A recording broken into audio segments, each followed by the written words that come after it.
Hay crímenes que desafían la lógica, mentes que no buscan dinero, venganza o poder, sino algo mucho más oscuro. En este video no vas a escuchar historias comunes. Aquí entrarás en los pasillos mentales de 5 figuras que convirtieron el asesinato en rutina, en arte o en industria. Una mujer que estrangulaba a ancianas mientras llevaba una máscara de luchadora. Un ex policía que cortaba orejas como advertencia. Un poeta atormentado que cocinó a su pareja. Un hombre que asesinó en el México del siglo XIX y volvió a hacerlo 70 años después. Y 2 hermanas que, con una sonrisa en el rostro, crearon la red de trata más brutal del país. Esto no es ficción, todo ocurrió. Y lo más perturbador es que durante años nadie sospechó de ellos. Juana Barraza, la Mataviejitas. ¿Qué ocurre en la mente de alguien capaz de convertir el dolor en una rutina y la muerte en una forma de redención? ¿Cómo se transforma una infancia rota en una maquinaria de destrucción silenciosa? La historia de Juana Barraza, conocida como La Mataviejitas, es una de esas narraciones que descomponen cualquier idea romántica sobre el crimen. Lejos del cliché del asesino que actúa por impulso, ella fue un torbellino emocional moldeado por la traición, la humillación y el abandono más profundo. Su historia, real y estremecedora, traza un recorrido por los márgenes de la locura y el resentimiento, hasta convertirse en una de las figuras criminales más temidas en la historia de México. Todo comenzó en el rincón olvidado de Epazoyucán, Hidalgo, donde Juana nació el 27 de diciembre de 1957. No tuvo una infancia, tuvo una condena. Su madre, Justa Samperio, era una alcohólica consumida por la rabia y la miseria. Su padre, Trinidad Barraza, un campesino que abandonó a la familia sin mirar atrás. Pero lo que marcó su destino no fue la ausencia, sino la traición más impensable. A los 12 años, fue vendida por su madre a cambio de 3 cervezas. El comprador, un hombre llamado José Lugo, no solo la convirtió en su esclava sexual, sino que la obligó a prostituirse. A esa edad, Juana ya había sido despojada de su dignidad, de su niñez y de cualquier sentido de seguridad. A lo largo de los años, se refugió en la furia y en la idea de que las mujeres mayores eran reflejos de su madre, débiles, crueles, egoístas. Esa percepción se convirtió en una obsesión. Vivió de trabajos informales, fue madre de 4 hijos y en medio de esa rutina precaria encontró un escape peculiar: la lucha libre. Bajo el seudónimo de la Dama del Silencio, intentó canalizar su rabia en el ring. Admiraba a El Santo y por un momento pareció que el espectáculo de la lucha la alejaría de sus demonios. Pero esos demonios no desaparecen tan fácilmente. No bastaba con lanzar un golpe o recibir aplausos fugaces. Algo dentro de ella seguía creciendo, una sombra más densa, más personal. ¿Qué implica realmente vivir con una sed de venganza que no se apaga? En los años 90, esa rabia encontró un nuevo cauce. Juana comenzó a asesinar. Su método era astuto, casi teatral. Se disfrazaba de enfermera o asistente social y visitaba colonias humildes de la Ciudad de México, alegando ofrecer apoyos gubernamentales a mujeres de la tercera edad. Una vez dentro de sus hogares, el rostro amable se desfiguraba en furia. Las estrangulaba con bufandas, cables, cinturones o simplemente con sus propias manos. A veces robaba, pero el móvil nunca fue económico. Era psicológico. Para ella, cada muerte era un ajuste de cuentas con el pasado. Esto nos lleva a una cuestión aún más profunda. ¿Cómo es posible que la policía tardara años en siquiera considerar que estaban frente a una asesina serial? Durante mucho tiempo, los medios y las autoridades insistieron en buscar a un hombre, convencidos de que una mujer no podía cometer crímenes tan brutales. Mientras tanto, Juana continuaba con su ritual macabro. Entre finales de los años 90 y mediados de los 2000, se le confirmaron 17 asesinatos, aunque hay sospechas de que podrían superar los 40. Aquí es donde la historia toma un giro fascinante. El 25 de enero de 2006, todo cambió. Juana entró a la casa de Ana María de los Reyes Alfaro, una anciana de 82 años. Repitió su táctica, se ganó la confianza de la víctima y, como otras veces, la estranguló. Pero esta vez, un testigo la vio salir apresurada. Esa simple coincidencia marcó el inicio del fin. Minutos después fue detenida. Llevaba objetos robados y una libreta con nombres y direcciones de posibles futuras víctimas. Había caído la temida Mataviejitas. La conmoción fue inmediata. Nadie esperaba que la responsable fuera una mujer, mucho menos una ex luchadora corpulenta que aún conservaba la fortaleza de sus días en el ring. Durante su juicio, que se convirtió en un espectáculo mediático, Juana se mostró desafiante. Negó la mayoría de los asesinatos, aunque aceptó haber cometido algunos.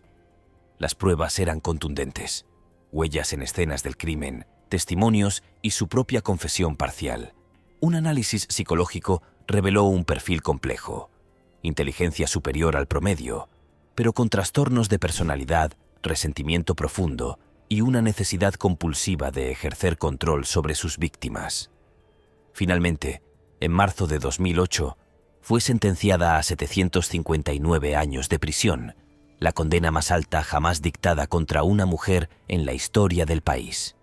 Desde entonces, permanece recluida en el penal de Santa Marta, Acatitla, donde, según reportes, ha ganado notoriedad entre las internas, temida por algunas, respetada por otras.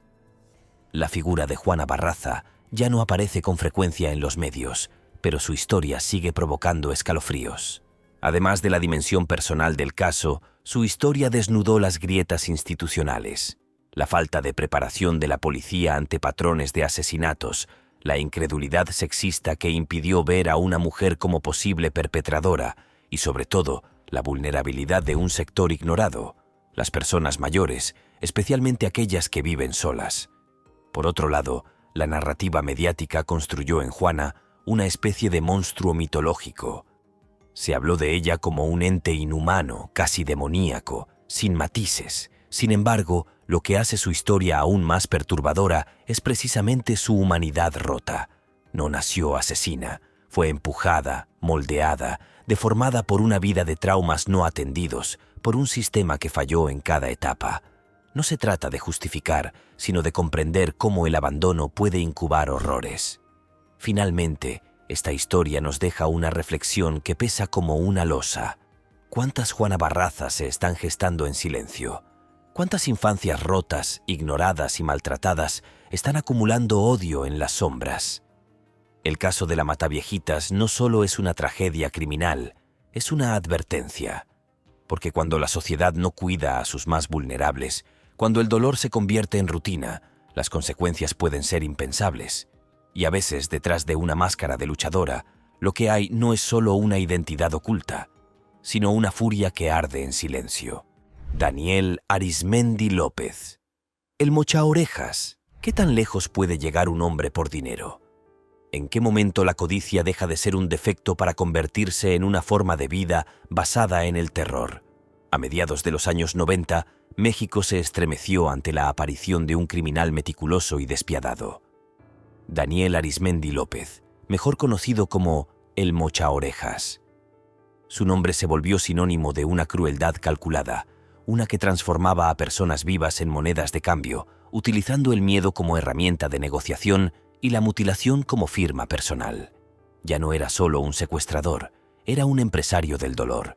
Daniel nació en un ambiente marcado por la precariedad, en el que la pobreza era más que un obstáculo, era una sentencia. Desde joven soñaba con escapar de ese destino, y lo hizo ingresando a las filas de la policía, donde descubrió algo más que una fuente de ingresos. Halló las claves para operar desde las sombras. Allí aprendió cómo pensaban los investigadores, qué errores cometían los delincuentes comunes y cómo podía moverse con libertad si sabía a quién pagar o a quién evitar. Fue su primer gran paso hacia una carrera construida no sobre leyes, sino sobre su violación sistemática. Al dejar la policía, Daniel no dejó atrás sus conocimientos, los transformó en un modelo de negocio macabro. Conformó un grupo con varios cómplices, algunos también exagentes, y comenzó a secuestrar a personas estratégicamente elegidas, empresarios, comerciantes, hijos de políticos. No se trataba de improvisar. Cada secuestro era precedido por semanas de vigilancia. Se estudiaban rutas, horarios, costumbres, puntos débiles. Luego, cuando todo estaba claro, venía la captura. Lo que diferenciaba a Arizmendi del resto era su brutal método de presión. Si los familiares no pagaban a tiempo o dudaban de la veracidad del secuestro, cortaba una oreja de la víctima y la enviaba en un sobre, acompañada de una nota contundente. Esa mutilación no solo era un mensaje, era una advertencia viviente de que lo que estaba en juego no era solo dinero, sino integridad física. Las familias, aterradas, pagaban lo que fuera con tal de evitar una tragedia mayor. Esto nos lleva a una revelación escalofriante. El mochaorejas no era un hombre fuera de control. Todo lo contrario. Era un operador frío, sistemático, casi empresarial. Cada paso estaba medido. Nada se dejaba al azar. Utilizaba casas de seguridad distribuidas por distintas zonas del país, donde mantenía a las víctimas en condiciones infrahumanas. Habitaciones sin ventanas, encierro total, vigilancia armada. Y aún así, no se consideraba un asesino, sino un negociador extremo. En el punto más alto de su carrera delictiva, llegó a manejar cifras millonarias. Se estima que recaudó más de 40 millones de dólares en rescates. Además, sus operaciones dejaron un número aún desconocido de víctimas físicas y psicológicas. Se le atribuyen más de 200 personas secuestradas. Algunos fueron liberados, otros nunca regresaron. Lo cierto es que, durante casi una década, sembró terror con una eficiencia aterradora. Pero incluso el criminal más calculador puede cometer errores. En el año 1998, uno de sus colaboradores, temiendo por su vida o buscando un beneficio judicial, decidió traicionarlo. Informó a las autoridades sobre una de sus casas de operación. Cuando la policía irrumpió en el lugar, lo que encontró fue digno de una película de horror. Restos humanos, paredes con compartimentos secretos repletos de dinero, armas de alto calibre y herramientas utilizadas para las mutilaciones. Fue el principio del fin. La captura de Daniel Arizmendi López fue un evento mediático que paralizó al país. Las imágenes de su rostro inexpresivo mientras era escoltado por los agentes recorrieron todos los noticieros. Durante el juicio negó los cargos más graves, pero las pruebas eran abrumadoras. Testimonios, fotografías, grabaciones, rastros de ADN. Cada elemento lo acercaba a una condena inevitable. También fue detenido su hermano, quien participaba activamente en la organización. La justicia lo condenó a 50 años de prisión, una pena que muchos consideraron corta para el alcance de sus crímenes. Su historia, sin embargo, no terminó allí. Incluso tras su detención, el eco de sus acciones seguía presente. Víctimas sobrevivientes, marcadas por la ausencia de una oreja, relataban con voz temblorosa cómo habían sido tratados como objetos de intercambio. Padres y madres revivían el terror de recibir un paquete ensangrentado, temiendo que el siguiente incluyera la cabeza de su hijo. El trauma fue colectivo. Más allá de la violencia directa, el caso de El Mochaorejas reveló el colapso de un sistema. ¿Cómo pudo alguien operar durante tantos años sin ser detectado? ¿Cuántos agentes fueron sobornados? ¿Cuántas denuncias ignoradas? ¿Cuántas familias silenciadas por miedo? La respuesta no se encuentra solo en la astucia del criminal, sino en la negligencia de quienes debían impedir que llegara tan lejos. Finalmente, su historia sirve como espejo de una realidad aún vigente.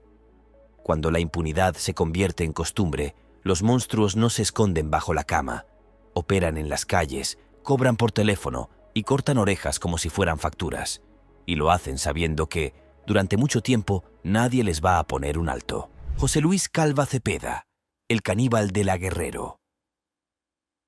¿Hasta qué punto puede deformarse la mente humana cuando convive con el horror desde la infancia? ¿Es posible que el arte, la literatura y el crimen se fundan en un mismo cuerpo sin que el mundo lo note a tiempo?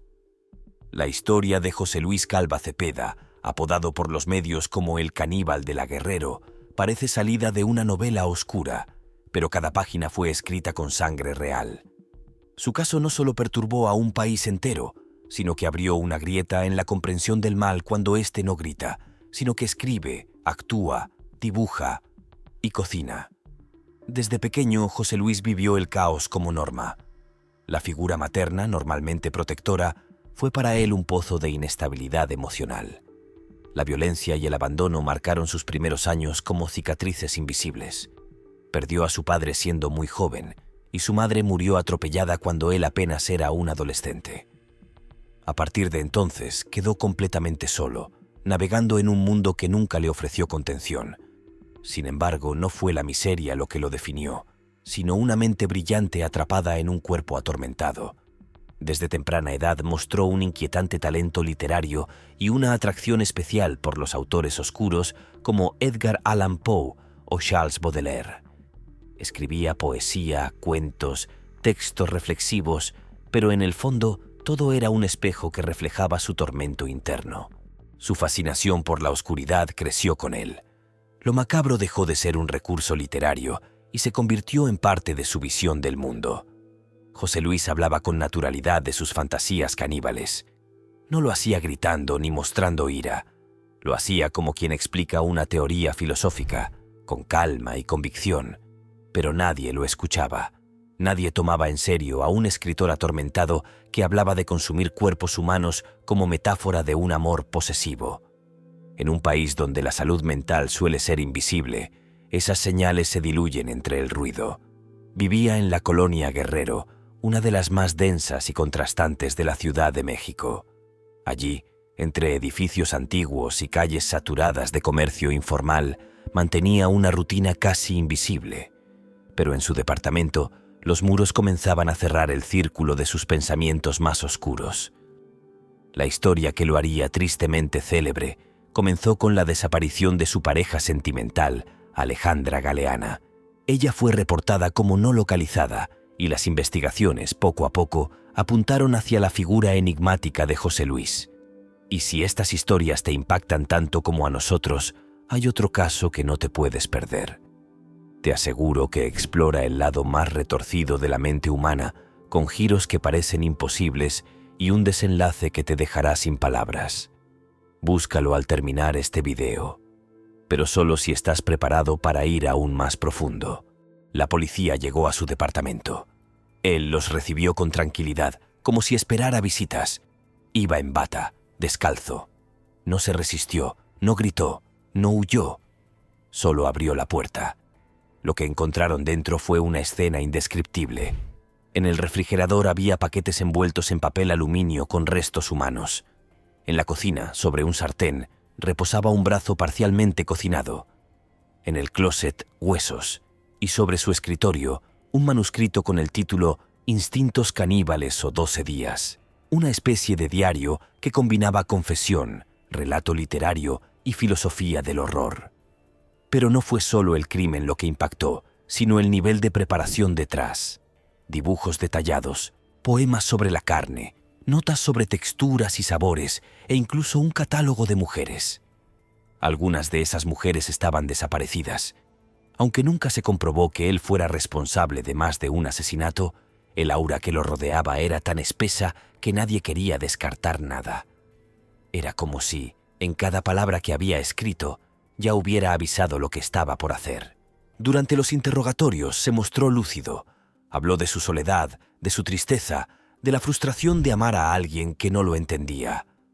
Dijo que no lo planeó, pero que cuando ocurrió, no supo detenerse. Nunca se disculpó, no lloró. Solo dejó entrever una mente ajena al remordimiento, como si lo que había hecho tuviera sentido dentro de su lógica personal.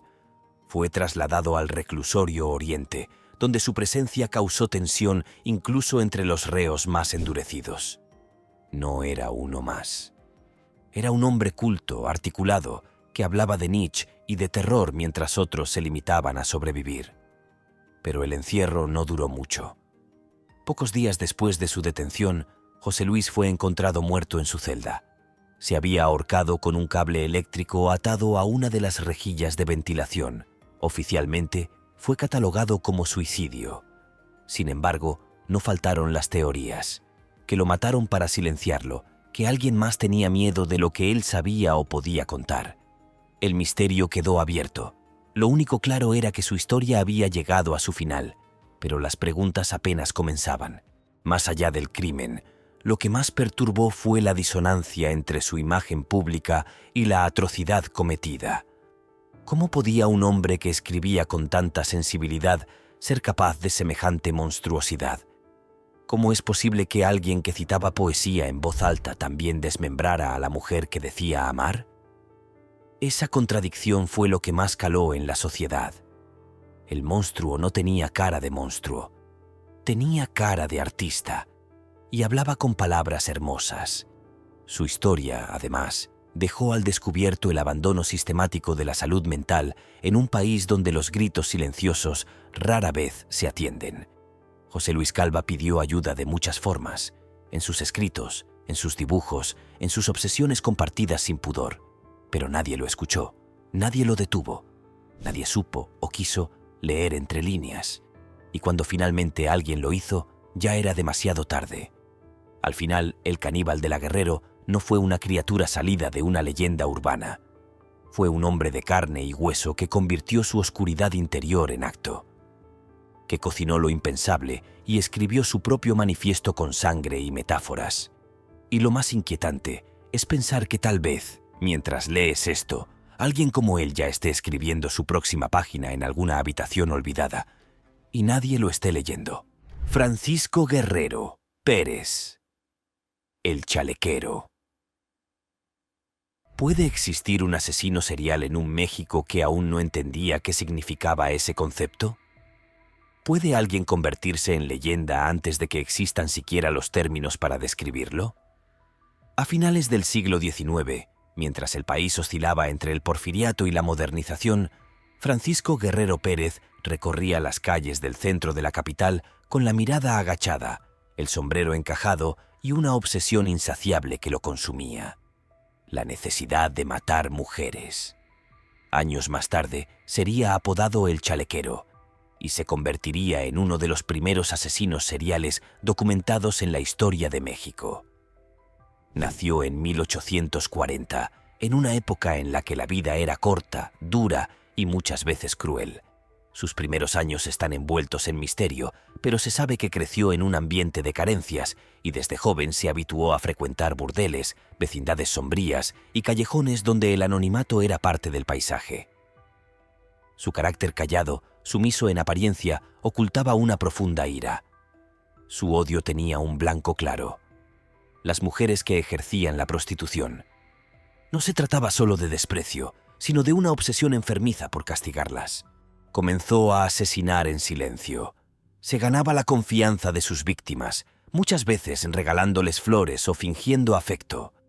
Luego las citaba en lugares apartados, patios traseros, ríos, terrenos baldíos.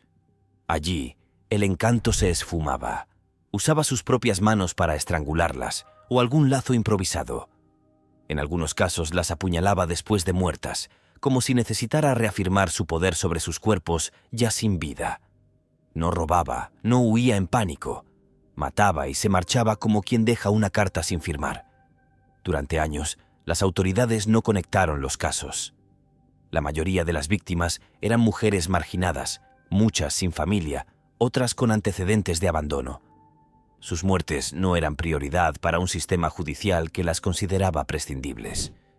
Pero a medida que los cadáveres se acumulaban, los rumores comenzaron a crecer.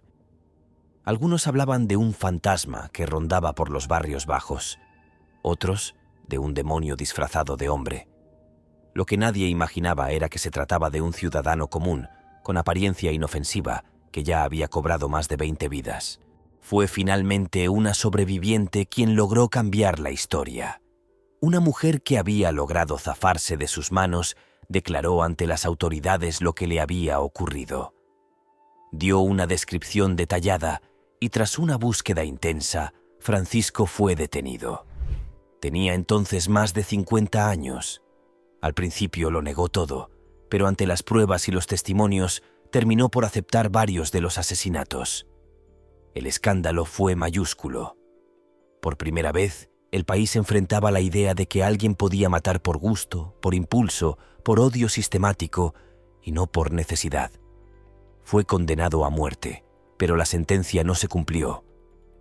Un grupo de intelectuales de la época, influenciados por las corrientes positivistas, abogó por su vida. Argumentaron que debía estudiarse, no ejecutarse. Querían entender la mente de un asesino, diseccionarla desde la razón. Gracias a esa intervención, su pena fue conmutada a 20 años de prisión. Fue enviado al penal de San Juan de Ulúa, donde permaneció recluido durante varias décadas. En 1904, por razones que aún hoy generan desconcierto, fue liberado. Ya anciano, pero aún con energía suficiente, volvió a caminar las calles del centro. Algunos dicen que volvió al mismo barrio donde había iniciado su cadena de crímenes. Nadie lo reconocía. Nadie sabía que ese hombre encorvado que hablaba en voz baja había sido uno de los asesinos más temidos del siglo anterior. Y entonces ocurrió lo que nadie esperaba. Volvió a matar. Una nueva víctima fue encontrada en condiciones similares a las de sus crímenes anteriores. La policía no tardó en encontrarlo. Esta vez no hubo defensa posible. Confesó con frialdad. No intentó justificarse. Solo dijo que no podía evitarlo. Fue sentenciado nuevamente, pero ahora no hubo perdón, ni filósofos ni estudiosos que lo salvaran. Fue ejecutado en 1910. Su nombre quedó inscrito para siempre en los archivos criminales como el primer asesino serial de la historia moderna del país. Pero más allá del caso policial, la historia de El Chalequero revela el contexto brutal de una época en la que la vida humana, especialmente la de las mujeres pobres, tenía poco valor. Sus crímenes solo fueron tomados en serio cuando comenzaron a incomodar al poder.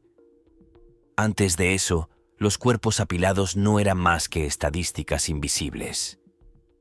Francisco Guerrero Pérez supo explotar esa indiferencia social. Mató en los márgenes, sabiendo que ahí nadie pregunta. Además, su figura desafía la idea de que la monstruosidad siempre es ruidosa o evidente. El chalequero era, para muchos, un hombre común. Su violencia era meticulosa, constante, camuflada entre la rutina y el olvido. Su liberación, décadas después, demuestra que incluso los crímenes más graves pueden ser diluidos por el tiempo hasta que regresan. Porque en su caso, la historia no se cerró cuando entró a prisión, se cerró cuando volvió a matar. Hoy, su historia sigue siendo poco conocida, opacada por criminales más recientes y mediáticos. Pero sus pasos dejaron una huella indeleble en la historia criminal de México, porque fue él quien, sin saberlo, inauguró una era. Fue él quien, con manos calladas y ojos sombríos, enseñó que el mal puede durar décadas. Dormir, sí, pero nunca desaparecer. Delfina y María de Jesús González. Las Poquianchis. ¿Qué ocurre cuando las manos que lastiman no pertenecen a un monstruo oculto, sino a mujeres de rostro común y voz suave? ¿Qué tan profunda debe ser la perversión para que el horror deje de ser impulsivo y se convierta en modelo de negocio?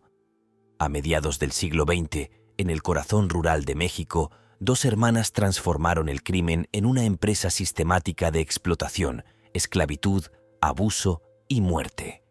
Delfina y María de Jesús González, conocidas como las Poquianchis, no solo desafiaron la idea del asesino como figura masculina, sino que llevaron al extremo lo que significa deshumanizar a otro ser humano por beneficio propio. Nacidas en el estado de Guanajuato, hijas de un exmilitar violento y controlador, crecieron rodeadas de un modelo autoritario y sin espacio para la empatía. Desde temprana edad aprendieron a imponer, a dominar, a manipular. El apellido González comenzó como una sombra oscura en su entorno cercano, pero pronto se convertiría en sinónimo de terror para decenas de mujeres. Las hermanas no cometieron un solo crimen. Crearon un sistema, una estructura criminal operada con precisión durante más de una década. El negocio era tan sencillo como macabro. Bajo la fachada de pequeños burdeles ubicados en zonas rurales de Jalisco, Guanajuato y San Luis Potosí, las Poquianchis construyeron una red de trata de mujeres disfrazada de casa de citas. Pero no se trataba de trabajadoras sexuales voluntarias. Las víctimas eran reclutadas con engaños. Les ofrecían empleo como empleadas domésticas, meseras o modelos. A veces, sus propios padres las entregaban, creyendo que las mandaban a la capital para un futuro mejor. No sabían que las enviaban directo a un infierno sin salida. Una vez en manos de las hermanas, las jóvenes eran despojadas de todo: ropa, identidad, voluntad. Eran golpeadas, drogadas, violadas y obligadas a prostituirse. Vivían encerradas, mal alimentadas, sometidas a castigos físicos constantes. Si enfermaban, quedaban embarazadas o simplemente dejaban de ser rentables, eran ejecutadas sin más. No existía redención posible dentro de esos muros. No había descanso, ni compasión, ni futuro. Solo órdenes, amenazas y muerte. Durante años nadie hizo preguntas. La corrupción local les ofrecía protección y el miedo se encargaba del resto. Las comunidades sabían, o al menos sospechaban, pero preferían callar. El poder de las Poquianchis no provenía solo de la violencia, sino de su capacidad para sembrar silencio. Muchos sabían que quienes entraban a sus burdeles no volvían, pero nadie quería ser el siguiente en desaparecer. Fue en el año 1964 cuando finalmente todo comenzó a desmoronarse. Una de las jóvenes logró escapar. Herida, hambrienta y al borde del colapso, llegó a una estación policial y lo contó todo. Nadie la creyó al principio. Una mujer acusando a otras mujeres de encierro, tortura y asesinato sonaba más a novela de horror que a realidad. Pero las autoridades, presionadas por algunos periodistas que comenzaban a indagar, iniciaron una investigación. Y lo que encontraron superó cualquier expectativa. En sus propiedades fueron halladas fosas comunes con cadáveres enterrados sin nombre ni fecha. 91 cuerpos. 91 historias cegadas por codicia, sadismo y una impunidad sostenida por años. Algunos de los restos eran de bebés recién nacidos. Otros, de mujeres que jamás fueron reportadas como desaparecidas. Se encontraron registros escritos a mano, listas de mercancía, deudas ficticias y nombres borrados. El horror había sido documentado con la frialdad de un contador. Durante el juicio, Delfina y María de Jesús mantuvieron una actitud distante. No lloraron, no se disculparon, no mostraron remordimiento. Afirmaron que solo eran empresarias y que las chicas sabían a lo que iban. Nadie les creyó. El tribunal las condenó a 40 años de prisión, la pena máxima en ese entonces. Delfina murió en la cárcel en el año 1968, al parecer a manos de otra interna. María de Jesús sobrevivió varios años más y fue liberada a principios de los años 90. Después de eso, desapareció. Algunos afirman que cambió de nombre, otros que fue ejecutada por alguien que buscaba justicia. Pero más allá de su destino personal, su caso dejó una herida profunda en la memoria colectiva del país. Porque no fueron criminales solitarias. Fueron líderes de una organización de muerte con estructura, objetivos y reglas internas. No actuaban por impulso, sino por rutina. Y su historia puso en evidencia la fragilidad del sistema legal, la indiferencia hacia los cuerpos de mujeres pobres y el precio de guardar silencio. Las Poquianchis rompieron todos los esquemas posibles. Eran mujeres, sí, pero no víctimas, ni mártires, ni heroínas. Eran verdugos. Su crueldad desafió la idea preconcebida de que el mal siempre tiene rostro masculino, y su caso se convirtió en una de las historias más brutales de feminicidio sistemático jamás registradas en México. Lo que hace su historia aún más perturbadora es que no ocurrió en la clandestinidad de un sótano escondido, sino a plena luz del día, con la complicidad del entorno y el silencio de todos. Hoy, sus nombres aún se mencionan con escalofrío, no por morbo, sino como advertencia, porque el horror no siempre llega disfrazado de sombra. A veces tiene rostro de madre, voz de mujer, manos suaves y una contabilidad precisa de cada cuerpo que decide eliminar.